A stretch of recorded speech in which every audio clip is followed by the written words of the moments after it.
بسم الله الرحمن الرحيم إنا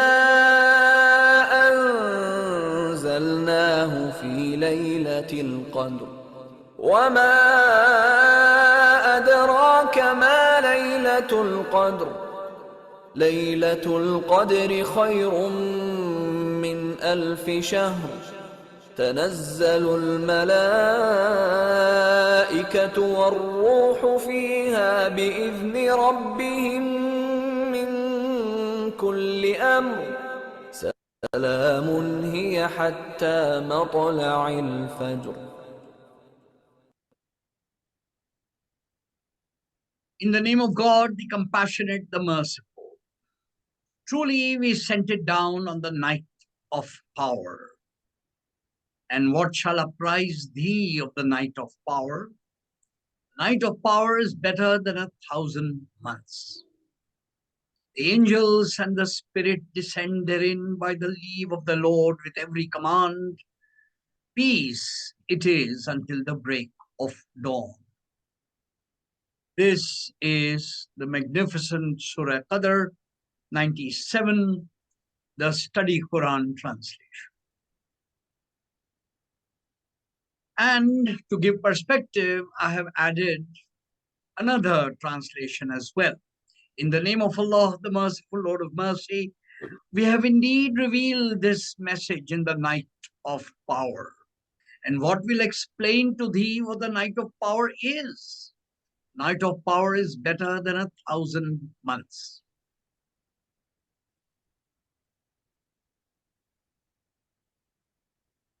Therein come down the angels and the Spirit by God's permission on every errand.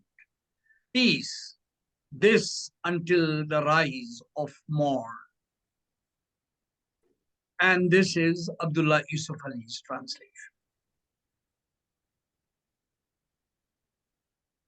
Assalamu alaikum everyone. I see more people are joining. Ji, today's our attention will be on the night in the Quran, with particular attention to 5 surahs where Allah subhanahu wa ta'ala takes an oath of the night. He does so in other places. We've done that complete picture in the first talk. But today we will look at 89 surah numbers, 89, 91, 92, 93, and 97. And 97 is Surah Qadr itself, on which we will try and elaborate more. The others we will look at briefly, but Surah Qadr, of which this talk is in honor of, we will look at it in much detail to the degree we are able. So this is the welcome screen. What I would like, just as we begin this study, once we are in it, I will perfectly respect my my participants who say, Abbas, please just keep going, which I will, I promise. But as I begin, or rather before I begin, in the chat, please say, I know some people have already said salams. Hello, yes, assalamu alaikum. Zara sa chat mein kuch wish kar dein, and so that we are in sync and we begin. Ji.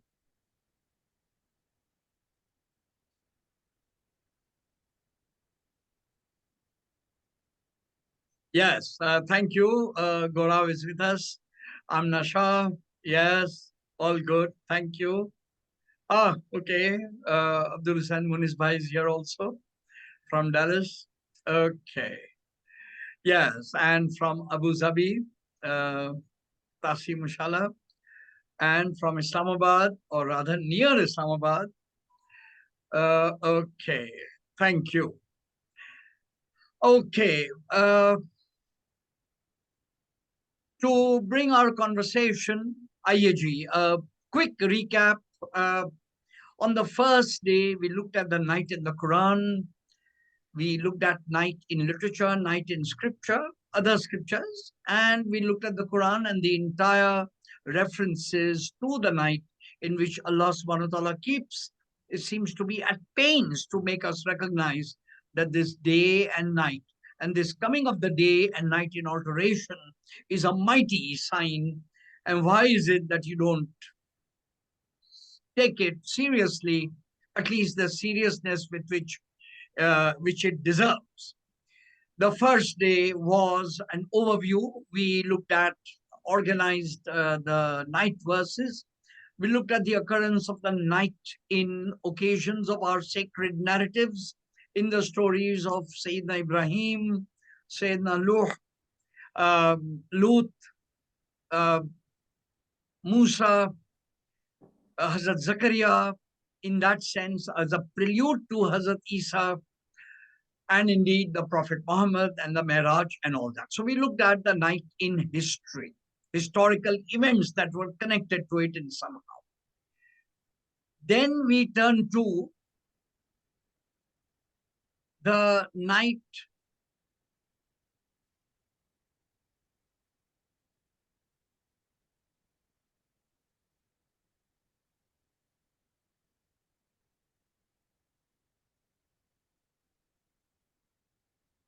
and day. We looked at the verses where night and day were mentioned as part of the ayat of uh, the Quran, and then we looked at this phenomenon, this idea. It's a sign, and we looked at hukum, do's and don'ts, about Sharia, about the fast, that you keep the fast until the night and obey Allah, offer your prayers, read the Quran in the night. We looked at the sequence of verses where the night was mentioned as a part of, if you like, obedience. That was the first day, the ayah. Okay, we looked at that. On the second day, which was last night, we did something extraordinary. We looked at the dark night of the soul. We looked at this night on the inside. This we looked at the inward world, the night as a phase in our spiritual quest. And we looked at it in enormous detail, perhaps quite stunning detail, too much. And we benefited from a great saint of another tradition as a diagnostician of our souls. And then we turn to a great scholar and saint of our tradition, Imam Ghazali, and we looked at the paradigms he gives to heal us, ourselves, should the night of the soul come upon us. What do we do? We're actually, the deep meaning of the night of the soul is that it will run its course. The daylight will only come, not by our efforts, but when it has to come. But what should we do while it is there is the kinds of things we looked at, and we concluded on that, on those 10 paradigms, things, attitudes, mindsets, mind frames, inclinations that we looked at. And that was a brief recap about yesterday.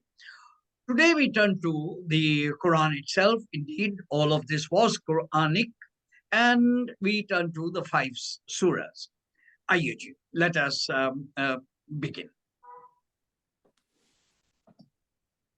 G.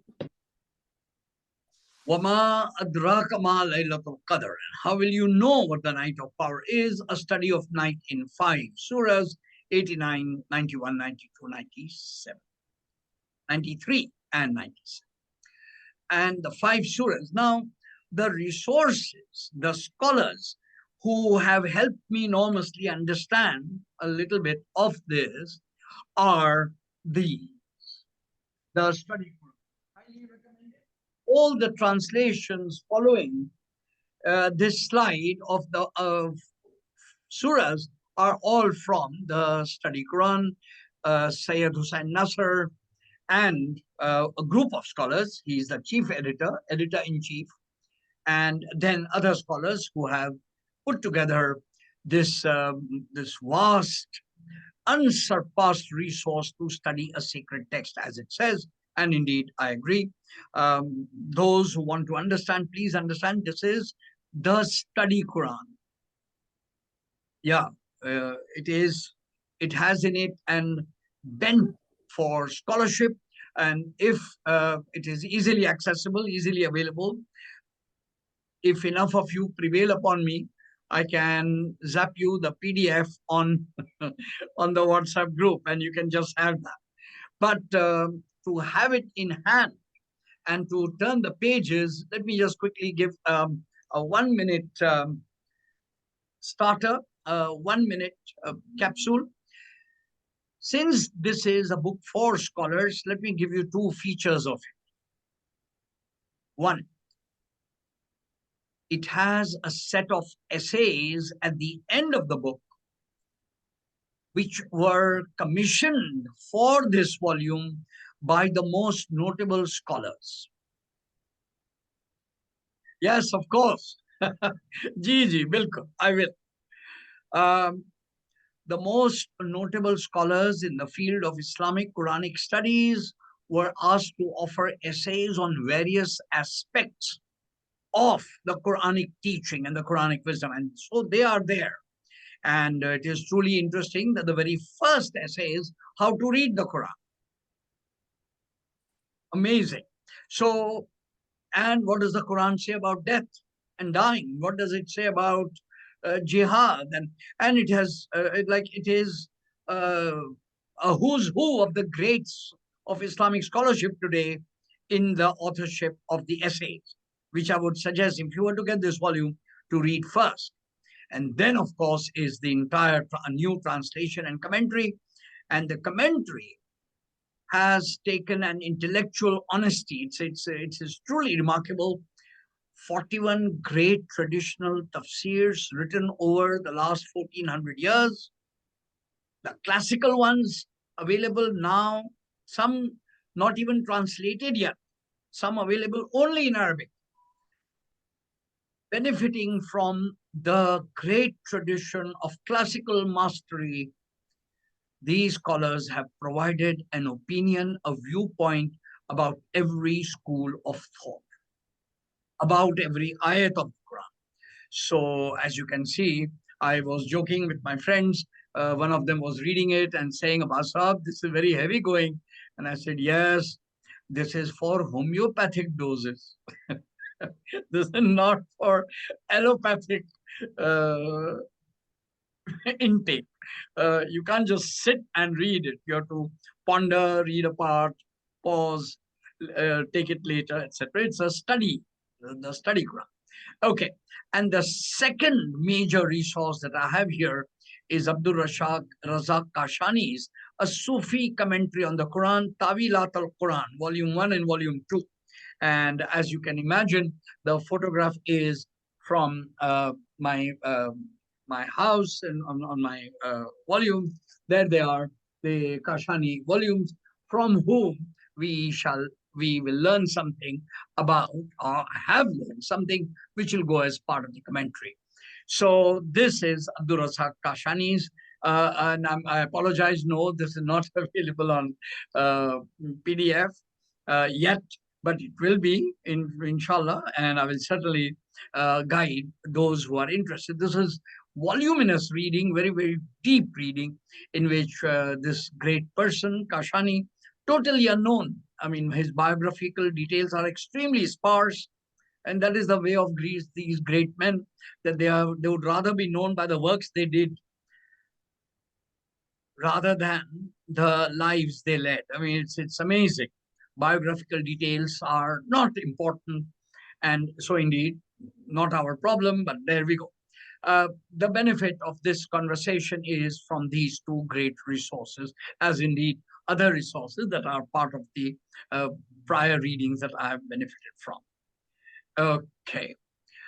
Al-Fajr. We begin Surah Al-Fajr, and we will take a look at the opening.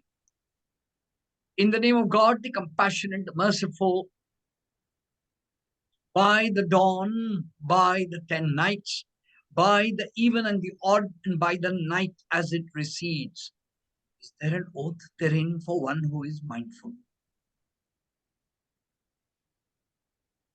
I have only taken the opening sequence of all the verses insofar as they refer to the oath of the night. After that, the surahs turn to other subjects. Since my purpose is not those other surahs to go in great detail, I will only focus on the occurrence of night in the oaths, in the openings of these 4 surahs, and then go in great detail in Surah Qadr, for which our time will be used. I hope this part is clear. I mean, my agenda is very, very clear. Friends, please quickly write down yes in the chat so that I'm able to be clear that we are on the same page as far as this is concerned. Okay. Thank you. Thank you. Yes. Yes, yes. Just a moment, Gaurav. Wait. I will do that. Thank you. Yes. So now we begin. By the dawn, well, Fajr, by the 10 nights, by the even and the odd, by the night as it recedes, is there an oath therein for one who is mindful? Let us begin from the 4th verse and go backwards. And I will quickly simply comment on it. Right. You see, when we human beings swear by Allah, it is fitting. It is fitting that the finite should swear by the infinite. It is fitting. So what does it mean when the Lord, creator of the universe, takes an oath and swears, in the inverted commas, qasam? Yani, when I as a creature take a qasam, I'm calling God as witness. I'm saying qasam hai कि ऐसा हुआ, which means as God is my witness, this happened. I am saying it very seriously. That makes sense. Since God is infinite and eternal, it is okay for a finite and temporal being to call for witness. But what does it mean when God, the creator, takes an oath? And he does so in the Quran, and there's this huge subject, not the time for that today, but there are oaths about a huge number of things in the universe, heavenly things, earthly things, fruits, products, it's historical moments. It's a rich collection of 70 plus oaths spread throughout the Quran in different places. Once again, not the time for more detail. So here is God asking us that haven't you noticed that this night that I'm swearing by is an invitation to the most mindful of you to pay attention to it? And here is the answer. Why would God swear, and what does that mean? It means to those who pay attention, Allah subhanahu wa ta'ala is saying, don't take these creations of mine for granted. Pay attention. There is behind them enormous structure, enormous wisdom, enormous learning. And this then is a reflective thing. The Quran challenging us, saying, don't you see what a great oath it is if only you were mindful? Meaning, will you not be mindful enough to see that I have taken a great oath? This is a magnificent thing by the night as it recedes. Many opinions have been put for this, the night as it recedes, but that will make sense when we go to the first 2. So just bear with me. By the even and the odd. So By the dawn is, again, there are separate layers for all this. So by the dawn refers to the dawn of the day of Hajj, that is 10th Zil. And the 10 nights are the nights preceding the Hajj.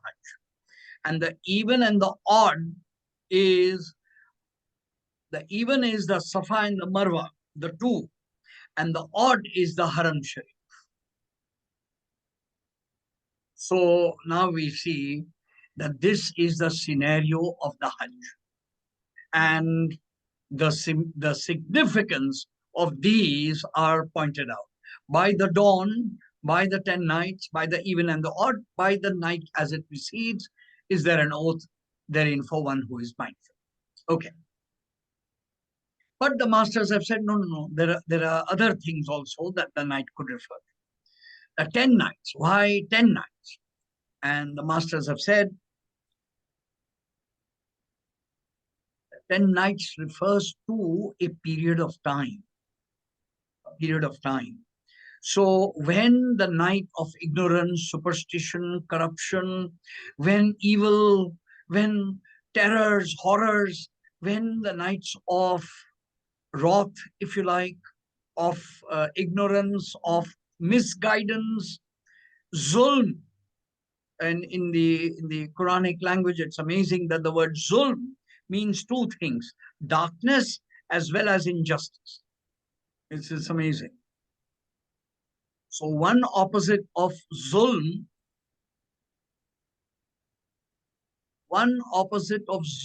is nur. Minas zulumat ila nur. And one opposite of zulm is adl, justice. So we understand that this is the beauty of the Arabic language. The 10 nights are the years, 10 years of hardship that the Prophet upon whom be peace went through, and the Fajr is when all of those difficulties came to an end. As we shall see later, there is another reference to this. So that then would be 10 nights, which refers to the nights of darkness of ignorance and torture and rejection and things like that, suffering when they come to an end. Then there are those who say that, well, the 10 years refers to, the 10 nights refers to the Fajr, by the dawn. The Fajr refers to the night of revelation, the very first night of revelation. That's when daylight comes and humanity is enlightened. This is the very first revelation. And the 10 nights are the years in which the Prophet observed his society with its ignorance, with its weird customs, with its extremely dehumanizing culture. And he saw that and he prayed, as we shall see, we will come to this, by the dawn. The dawn then is this. And the night as it recedes when it comes to an end. Okay. The even and the odd, many, many interpretations have been put for this. Odd is the Haram Sharif and the even is Masjid Aqsa and Masjid Medina. Even is the creation of humanity in pairs, and the odd, singular, is the creator, the one.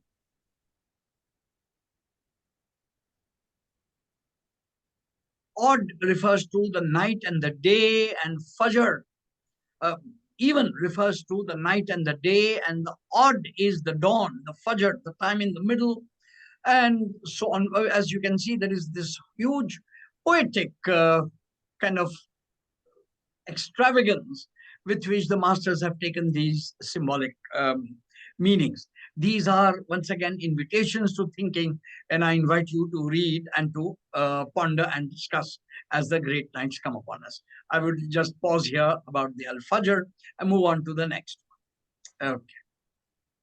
Ash-Shams, 91.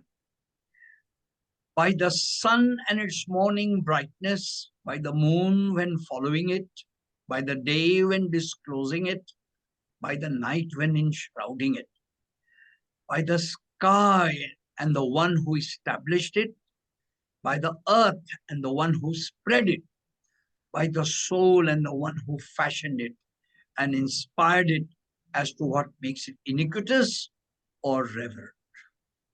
Indeed, he prospers who purifies it, and indeed he fails who obscures. Surah Shams has a magnificent set of cosmic oaths zooming straight down to the human individual, saying all these cosmic realities are witnesses to each individual one of us and the choices we make. وَالنَّفْسُ وَمَا سَوَّاهَا فَالْهَمَهَا فُجُورَهَا وَتَقْوَاهَا. Whoever prospers, last line, who purifies it. وَمَنْ خَابَ مَنْ زَكَّاهَا. So we have the one who purifies it is saved, he prospers, and indeed the one who obscures it fails. So it's almost as if, again, the rest of the surah has more. We have here a set of opposites.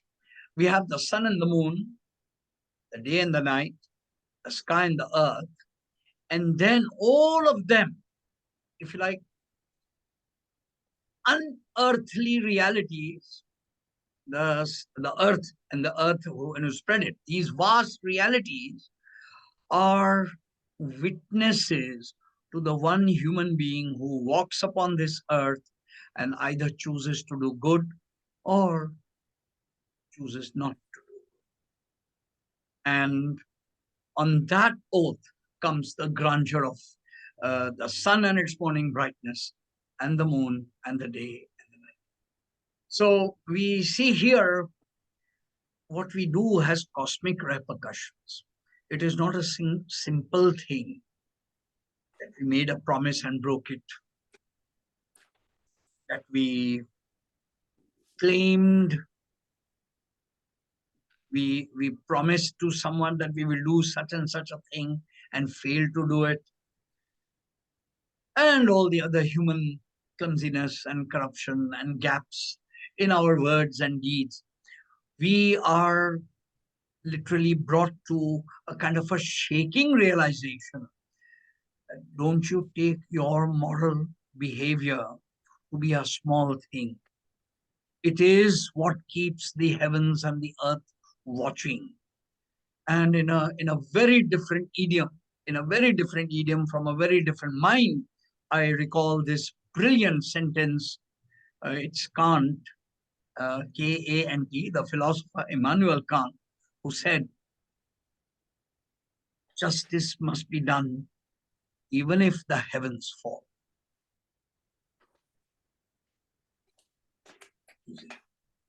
In the Quran, of course, we are told that the heavens are held aloft by justice. But a very different mind has said that each individual act of injustice has reverberations of cosmic value, as indeed this great surah and its oaths makes us realize. And as you can well imagine, in very brief but broad strokes, I have been able to share. The commentaries on this is immense, and my purpose is simply to focus on G. Okay, right. We move on to the next one. Al-Layl. This is interestingly chapter 92, and it is the night, Al-Layl. And once again, we have 4 verses, and we see some very interesting connections. This time it begins with the night. By the night as it enshrouds, by the day as it discloses, by him who created the male and the female, truly your endeavors are diverse. Truly your endeavors are diverse. Other scholars have translated this as, truly your ambitions are multifarious, are multiple. So your endeavors are diverse is marvelous. All of you, by the night as it enshrouds, by the day as it discloses, by him who created the male and the female, truly your endeavors are diverse. The Quran's insistence and understanding of the moral value of each human being, male and female, or male or female, is true, is its mark of gender justice. And there are those who read all sorts of other things to justify their injustice. Let's leave them aside. The Quranic balance of the male and the female is just absolutely profound. And it is indeed over here, created male and female. Each individual human being, male or female, is by the night as it enshrouds, by the day as it discloses, responsible for the endeavors. However diverse they are, however different they are, each one of us is responsible for the path we choose. I heard today a smart, wise scholar narrate, say a very, very profound thing. In the Islamic discourse on rights and duties and responsibilities, it is amazing that at no point in the text of the Quran or in any of the sayings of the Prophet where it is said, uh, I'm paraphrasing, you have a right to do such and such. No. Even with regard to the physical body, the Prophet upon whom be peace said, your body has a right over you that you give it rest. Your wealth has a right over you that you use it well. At no point does the language go, you have a right to rest. Are you with me on this? ये जरा subtle सी बात. At no point are we told that you have rights, that you have a right to do such and such. Always you are reminded of your duties. You are reminded of your responsibilities and the rights you have over, the rights you need to dispense, the rights of your parents, the rights of your children, the rights of your neighbor, the rights of your teachers, things like that, the rights of creation up unto you, things like that. At no point are we told you have a right. I think this example is brilliant. Your body has a right over you that you let it rest. The Prophet didn't say you have a right to rest. It's nice distinction that makes it clear. So Allah then brings in the equality of each human being, biological, gender, whatever, that our endeavors are our choices and we are responsible for the implications and for their consequences. We are looking after them. Okay. We come to chapter 93, Wadduha, one of my favorite surahs, and a short surah. And I find, as we looked at the dark night of the soul yesterday, here is the dark night of the soul as experienced by the Prophet. This is the Prophet's dark night of the soul. And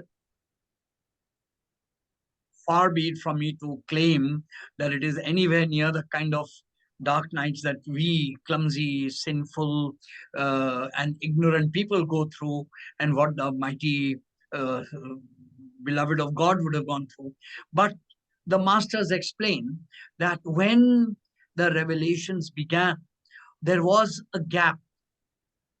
The revelations had a gap. And during that gap, some say 40 days, some say 50 days. And that's all it must be, because otherwise the chronology of the Quran doesn't fit. The chronology of the, the way the surahs and lots of other historical things that we have, very gentle hints. But during that pause, masters have called it fatra. the Prophet upon whom be peace felt that the Lord was displeased. He felt that was no longer deserving of the blessing that the revelation was. Now, I'm trying to say things with perfect courtesy. I apologize for no uh, for no. I apologize for any discourtesy that might be heard in these words. I This then is the surah which clarifies. This is the dawn coming for the prophet's night of the soul. Here it goes. By the morning brightness. Duha. Masters tell us that the difference between Fajr and Duha is this. Fajr is the crack of dawn. The crack of dawn. When the first rays of sunlight hit the darkness of the sky, and we know that morning is nigh, is going to happen, is coming. We know this. But Duha is the sun at day at 10 a.m. when there is no doubt that it is sunrise, when there is no question that any more darkness is left. No, it is the sky isn't its a pink glow of early morning. Duha is the daylight, 10 a.m., when there is no doubt about the fact that the sun is up by the morning brightness. It is fitting that the prophet's dark night of the soul, in inverted commas, should begin a surah and his revelation with the morning brightness and the night when it is still, by the night as it ends. Thy Lord has not forsaken thee, nor does he despise. Wow. These words of consolation are like a balm on the heart, are the anxious heart, the depressed heart, the heart which has lost all hope, feeling that it has been put aside by Allah, by God, comes these words from God. The Lord has not forsaken thee, nor does he despise. No, beloved. And the hereafter shall be better for thee than this. This can be translated here. The study Quran scholars have taken the life here to be present and akhirat to refer to the hereafter. And some scholars have translated this to be the future. That if the prophet is looking at the rejection of the Quraysh and the pagans and the way in which Meccan society is marginalizing him and his message, what is going to come, the triumph of Islam is going to come, that is going to be better than these days of difficulty, suffering, rejection. So there are two or three ways of looking at this, and indeed, this is just as much allowed in the text as there. And surely thy Lord shall give unto thee, and thou shalt be content.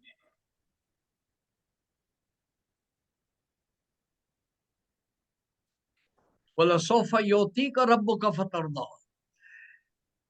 Aapka Rabb jaldi, soon, your Lord will give ata. He will give you, and you will be pleased. And it is just remarkable. The masters say that this is the most hopeful ayat in the whole Quran. For if God was to say, I will give you, and as long as, and I will keep giving until you are content, the master says, surely the prophet will be content only with his ummah, ummati, ummati, my people, until the last one is forgiven, until the last one makes it to. They say that this then is the ayat on which every believer should have the greatest hope. For the Prophet has been guaranteed that your Lord shall give unto thee, and thou shalt be content. This is a remarkable reading, a very, very hopeful reading. Wadduha. It continues, as I said, I promised I will not. These are the 4 night surahs that you were doing, but I now want to turn to Surah Al-Qadr, on which I want to spend the most time. So, I understand many, many questions must be in the minds of my listeners. जरा सा yes करके कह दें कि हाँ जी, so far so good, and we move on to the next one.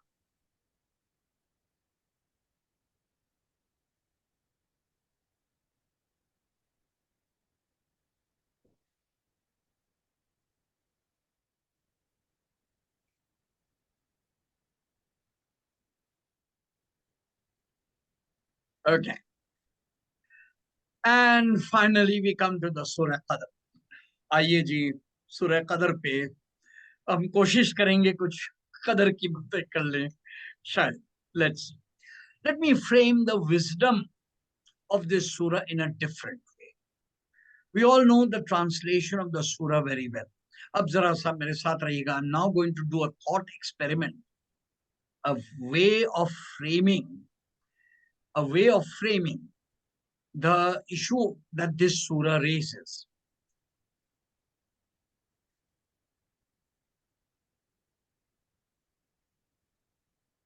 We have heard the translation. I'm going to bring the translation back on the screen so that we take a look at it again. In the name of God, the compassionate, the merciful, truly we sent it down on the night of power. And what shall apprise thee of the night of power? The night of power is better than 1,000 months. The angels and the spirit descend therein by the leave of the Lord with every command. Peace it is until the break of dawn. Great. We know this. I mean, शुरू से पता है ये सूरह कदर का तर्जुमा है. And if you allow a little common Urdu translation, then even that one is like almost on our lips. We hear it on all of our television programs, particularly in these last 10 nights of the month of Ramzan. बिस्मिल्लाहिर्रहमानिर्रहीम. बेशक हमने उसे नाजिल किया कदर की रात को. और तुम्हें क्या खबर कदर की रात क्या है? कदर की रात 1000 महीनों से बेहतर. नाजिल होते हैं उस दिन मलाइका और रूह अपने रब के हुक्म से, तमाम उमूर लिए हुए. ये रात सरासर सलामती है फजर के वक्त. Okay. Yeah, simple. But आइए, let us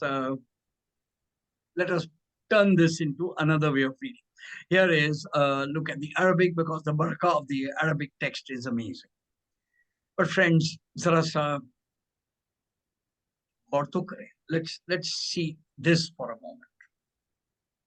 Suppose I was to say to you, and I'm now, without being facetious, I'm raising a knowledgeable question. Suppose Allah subhanahu wa ta'ala has a plan. Allah subhanahu wa ta'ala has a desire to reveal what the Laylatul Qadr is. And Allah ta'ala knows that in the wisdom of 5 sentences, I need to tell you. I need to tell humanity what the Laylatul Qadr is. Fair enough. If that is so, and you have only 5 sentences to do so, what exactly is conveyed by the second sentence? Like what is the point of asking us? What is the point? I'm asking a very simple question. It seems that the second ayat is a challenge that Allah subhanahu wa ta'ala must have known that we can't fulfill. Yani, and what will make you know what the night of power is? I like the Urdu translation, which is a bit more brusque. और तुम्हें क्या खबर कदर की रात क्या है? तो या रब, हमें नहीं खबर थी शुरू We didn't know what it was. तो आपने परवरदिगार ने ये सवाल क्यों पूछा होगा? Why would this second ayat be in the surah when Allah Ta'ala could have easily told us something of value about the Laylatul Qadr rather than asking us what will make you know what the night of power is. I hope I've been able to raise this question with you. And at the risk of, since this is extremely serious and I'm going to go in much detail about this, I must have some feedback from you that you understood my question before I answer it. Ji, ji. Asad ji, may I ask you to please read this slide? ये जो अभी लिखा हुआ है. जी. It seems, excuse me, from a simplistic point of view, it seems that the Subhanahu wa ta'ala must have known that we can't fulfill. And what will make you know what the night of power is? Right? So, I mean, I've just captured that same ayat. Like, God has given us a challenge. Okay, what will make you know? And one can easily turn around and say, but you know that I don't know. यानी अल्लाह से तुम कह सकते हैं ना कि यार you know very well that we don't know. So why are you asking us this? ये आप हमसे पूछ ही क्यों रहे हैं? And by doing so, deducting, subtracting one sentence that you could have used to have said something more useful about Surah Qadr, about Laylatul Qadr, instead you have asked us this question, which you know you don't know. I hope now the difficulty of the issue is here. I'm almost asking, ये second ayat से परवरदिगार ने क्या हासिल किया? कलाम पाक की wisdom में हमने क्या हासिल किया? What have we learned from this? वमा अद्राक मा लैलतुल क़द्र.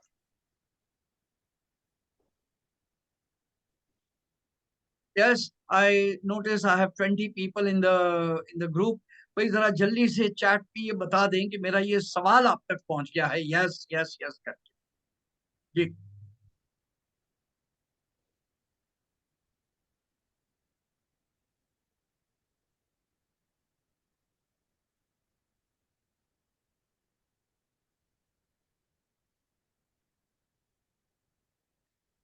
So the root. Thank you. Yes, mashallah. Good. The root of the word G. Since I'm going to build an extremely subtle point, I need to go a little slowly so that when it is done, we can have some space for questions. The root for word for no, the root of word for no is dal re ye, from where we have the word adraka, you know. Okay. And the various sources and translators have used a whole set of words that are synonyms of no. अब जरा ये देखिए, ये जो Arabic word है दराया, दराया, from where the word used in the ayat is adraka. Ka is you. What will make you know what the night of Qadr is, right? So I'm not going to take you too much grammar here, but the kaf is for the person addressed, which is of course the Holy Prophet, and indeed every reader of the Quran. When I read the Quran and the Quran says Wama adraka, it is addressing me. और तुम्हें क्या खबर कदर की रात क्या? And indeed all the other places where similar verses come. अभी we will not get into that. अभी हम ये अदराका का meaning को हम पकड़ते हैं. The masters have said that this exact ayat can be read like this. And what will teach thee what the night of power is? And what will apprise thee of the night of power? We've just seen this. The earlier one is Arbery's translation. He has used the word teach in the sense of learn. And what will make you learn what the night of power is, such that the the teaching on behalf of God is learning on my behalf. Very sort of subtle point there about what Darayat is. A prize is as good an answer. Now we need to think about this more seriously. What are these key words, and what does the dictionary say about the meaning of the word Darayat? Now, I have benefited from the Quranic dictionary of Abdul Halim, and I found a whole raft of words, and I would like us to dwell on this. Let's take a look. Ponder, consider, contemplate, deliberate, evaluate, examine, reflect, speculate. Wait, suppose I was to exchange and say, Darayat, my capacity to learn, to consider, to contemplate, to deliberate, my capacity to weigh intelligently, reflect, examine. What capacity will you use to know what the night of power is?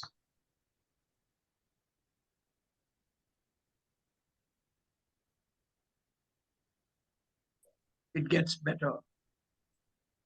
Believe, perceive, realize, convey, cognize, appreciate, discern, envision, fathom. What is it in me that can appreciate or cognize or realize or perceive or believe what the night of power is? The word Darayat has within it this whole panorama of synonyms, which makes me think that perhaps God isn't just asking a rhetorical question. यानी परवरदिगार ने ये सवाल हमारे लिए अपनी जलाल और अपनी कमाल बताने के लिए नहीं डाला. Maybe he is pointing at something else. Please bear with me. अब देखें, this is going to become hard. Let's quickly take a look at another set. Grasp, cogitate, cerebrate, conceive. Yes.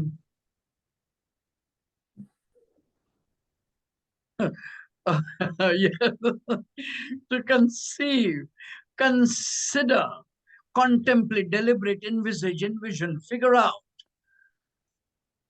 What is it in me in terms of cognition, in terms of cognize? Yani, what is it in me that will allow me to cognize what the night of power is? When you consider all these possibilities, you discover that Allah subhanahu wa ta'ala is saying something much, much more profound. This ayat, instead of being of negligible meaning, maazallah, nothing is negligible, but I'm putting it in the context in which I'm explaining with great care, perhaps is the most important ayat in the surah. It is actually challenging our cognition itself. It is challenging our consciousness itself. Yani, let me just do one more set so that you are overwhelmed a bit, and then we will understand something great. Imagine, meditate, reason, reflect, ruminate, speculate, teach. What will make you? What is it in you that you will use to imagine what the night of power is? Allah. Now, if you are with me so far, now realize that perhaps Allah subhanahu wa ta'ala is using these verses as signposts, as signals. Allah ta'ala is signaling, as we read this magnificent surah, 5 verses, Allah ta'ala is saying, wait, you need to change. Wait, please. Now, it means, here is my little reflection on this. that when Allah subhanahu wa ta'ala asks this question, we are to read the verses following this ayat with a change in cognition.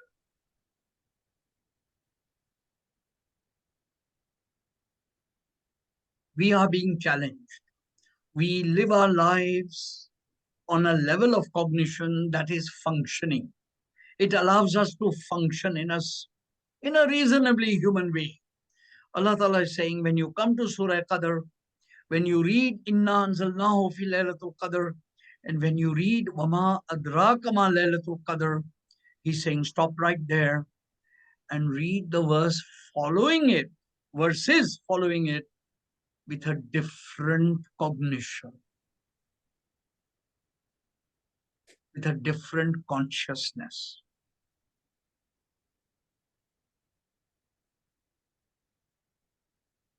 You'll of course say, what different? In a moment. Pehle ye wali cheez. I'm very happy to see Dr. Nargis is with us. Dr. Nargis, are you here?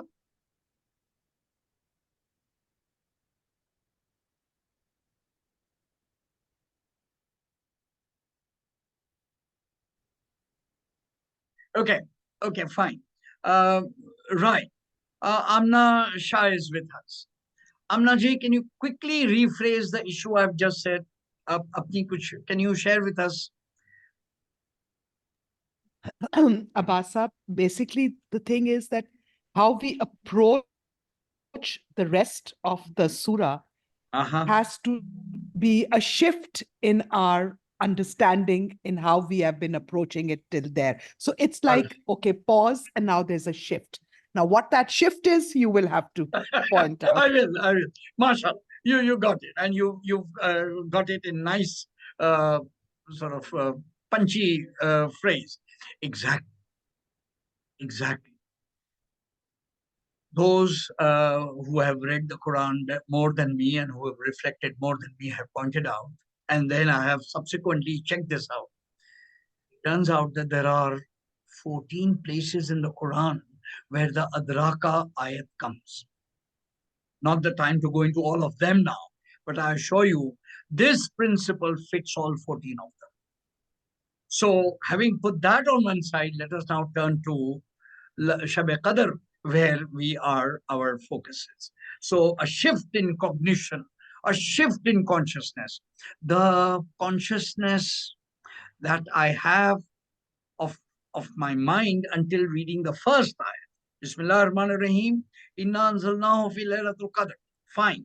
Verily, we have revealed it on the night of power. Okay, got it. It can be the historical moment. It can be the moment when the Prophet upon whom be peace received the first revelation in the Ghar Hira, and therefore all the other history over. I got that. But Wama Adraka now immediately says, stop. You have to change. The other thing won't work. Something else is intended here. Okay? Yes, yes. Please bear with Asad. Agli slide par aa raha hu main. Thank you. Thank you. Yes. Yes. The direction. Yeah. Exactly. So, let us. It seems that Allah Ta'ala is challenging human cognition itself. Let's see. This could have been there earlier. Challenge. Here it is. We need to put aside the ordinary consciousness. The ordinariness of our perception is the habitual, the flattened, the expected, the superficial. The ordinariness of our perception. Friends, it doesn't take long. A few minutes of eyes closed in meditation would make me recognize that my normal understanding of things is based on my habits. And that makes me see a flattened world in which everything is expected. तो ठीक है ना, हाँ तो दिन आती है फिर रात आती है, हाँ तो ठीक है ना. And I only see the surface of things. And this ordinary of our perception, ordinariness of our perception is the greatest hijab to true perception. I couldn't find a word short enough to fit in these 5 letters of the word hijab, but it captures it extremely well. Hijab is a curtain, a barrier, something that stops me, like a filter, something that doesn't make me see the way things are, but makes me see them through this lens of the habit, the utter gravity of habit. And so when I see things like that, Allah subhanahu wa ta'ala says, stop. What I'm saying after this line demands a different consciousness. So shift. Do not let that consciousness continue into the next. Otherwise, you won't get it. So we see immediately, and I've noticed this all the time. Indeed, the whole Quran itself is, as we shall see, the night of power is better than 1,000 months. Already our normal categories of time are challenged. Our ordinary perception of time is challenged. The moment you say 1,000 months, you say, but, एक minute, हर 12 महीने में तो एक साल हो जाता है, और हर 12 महीने के एक साल में एक शब कदर और आ जाती है, तो फिर ये 1000 महीने. See, when you ask these kinds of banal things, you allowed the ordinary consciousness to prevail over, and you did not do the shift. Means the shift is a command of a different kind, and a command of depth. Superficial ka opposite. It is a command to pay attention to what we do pay attention to, but to look at it differently. As indeed great poets have told us, the magic of the world is not revealed by looking at new places, but by looking at the same place with new eyes. ये इस किस्म की बात. So have I been able to like make this make the necessity of the shift clear to you? I can only indicate the shift a little bit. Yes, mashallah. Okay, thank you. So now we learn something interesting. Indeed. Okay. Okay, thank you. Yes. Indeed, the whole Quran can be said to be a huge protest. Somebody is saying they are overwhelmed. Yes, I agree. Indeed, the whole Quran can be said to be a huge protest against this ordinariness of perception.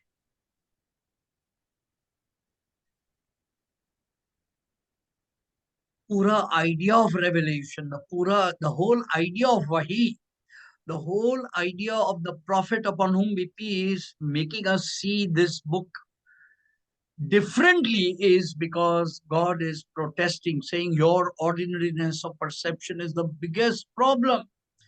Each invitation to see the day and night, the trees, the rain, the water, is to see the extraordinariness of creation.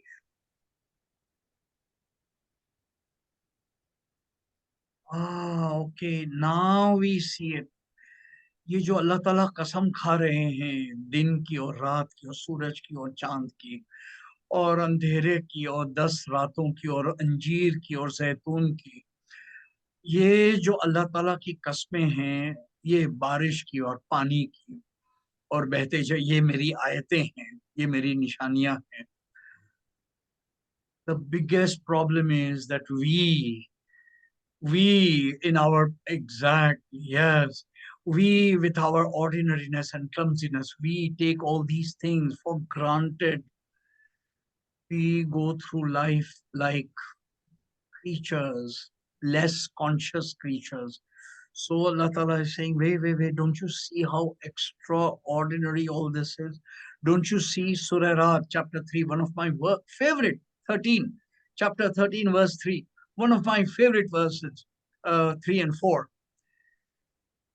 Allah Ta'ala waters, and it is this rich natural discussion of how the palm trees and fruit trees and other things grow. And then Allah Ta'ala says, watered with the same water. Watered with the same water. Yasqa bima'in wahid. Watered with the same water. A few minutes of thinking would make us marvel at the fact that the sweetness of the banana is different from the sweetness of the coconut and the sweetness of mangoes, and yet they are all watered with the same water. This magnificence of this abundance of the extraordinary evidence of creation around us and the sheer commonness with which we approach it. This is Vama Adraka, the great challenge on what will you do, what cognition will you use to see what the night of power is. What will, meaning as if God is saying, for God's sake, put aside your ordinariness of perception and look at the extraordinary meaning I'm divulging, I'm disclosing, I'm revealing in the verse immediately after it. And it is, the verse is after it, it is, the night is better than 1,000 months because Tanazzalul malaikatu war-ruh. On it descend the angels and the spirit. Now, if that is a reference to the Prophet, it is his martaba. But some shadow of clarity, some insight is what we humble folk in the shadow of the Quran and in the shadow of this mighty revelation can also pray for. And it is this that makes the Laylatul Qadr of our lives happen. It is this, to see with so we conclude with an invitation. Yes, it is. It is. To see, Ayaji, my invitation. To see with the eye of imagination one man sitting in the cave of Hira, pondering, thinking, contemplating, meditating of human beginnings, human lives, and human ends. Ends of life and purposes on the miracle of existence and the purileness of our response. We see one man, the great man, pondering at human stupidity and clumsiness, seeing a society sunk in ignorance and praying. And in that, the night comes. The Laylatul Qadr comes. The night of power and destiny. Here's another meaning of the word. And that is when we realize that the silence that was a question answered by the grace of God. Then we realize that the divine response to the prophet's silence in the Ghar Hira was the change in the destiny of this planet, and indeed a change in all of our destinies. That is Laylatul Qadr. So can we pray that we too may receive such a night, such a moment, and the change in cognition where we too might be granted a gift of clarity? क्या हम ये दुआ कर सकते हैं कि यार अब कोई हमारे पर भी एक शब गुजरे जिसमें कोई एक लम्हा, कोई एक नूर, कोई एक किरण, कोई एक रोशनी हमारे भी जात के अंधेरों को दूर कर दे यार अब, और फिर वो लम्हा, वो मोमेंट, वो नूर, वो रोशनी हजारों महीनों से बेहतर हो जाए, हमारे टाइम की कैटेगरी ही बदल दे, हमारी जिंदगी के हयात ही बदल दे, change the entire quality of our lives itself forever. Lord, can we pray that we too may receive such a night? Then we can say, yes, that single moment when we are shown the light was better than the unlimited time without it. It is not 1,000 months. It is not 83 months calculated with the banal superficial consciousness. No, no, it is unlimited time. 1,000 months, 1,000 is unlimited time. And in that of darkness, the unlimited time without that light then was this prayer, this light. And this then is the seeking of the Laylatul Qadr. This is the granting of the Laylatul Qadr. Ameen. Is dua ke saath, I would like to conclude for today. I have a few minutes कि कुछ आप लोग अपना response दें. आज का हमारा जो इनपुट है वो हो गया. Thank you.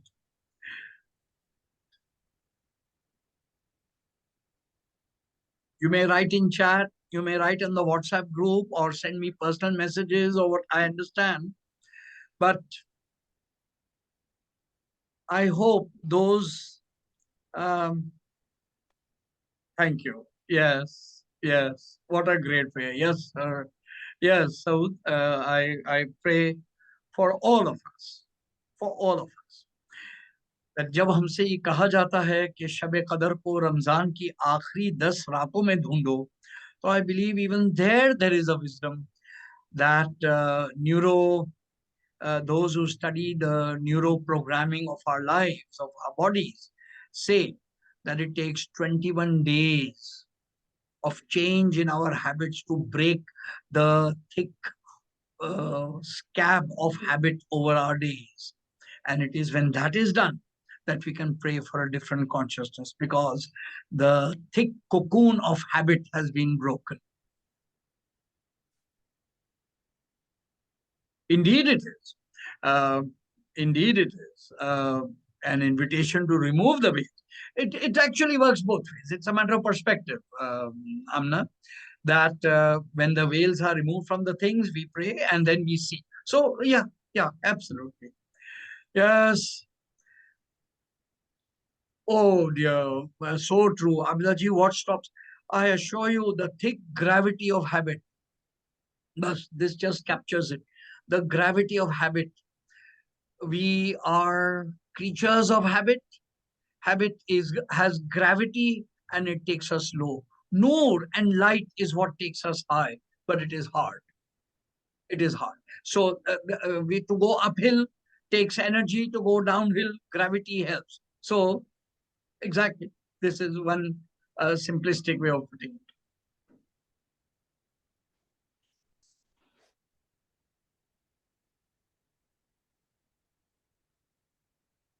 I mean, thank you, Ji. Please pray ये दुआएं, ये सोच जो हैं, जी बिल्कुल. May Allah accept all our acts of worship and reward. बेशक, बेशक. Thank you.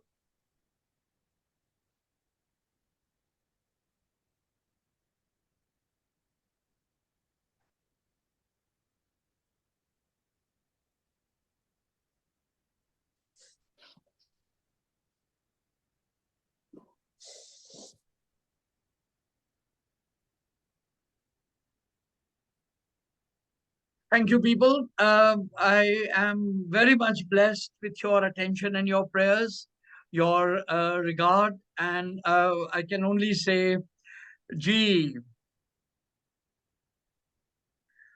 the individual focus is, does he carry a goal? Does he need to? Gaurav, I will put it very briefly.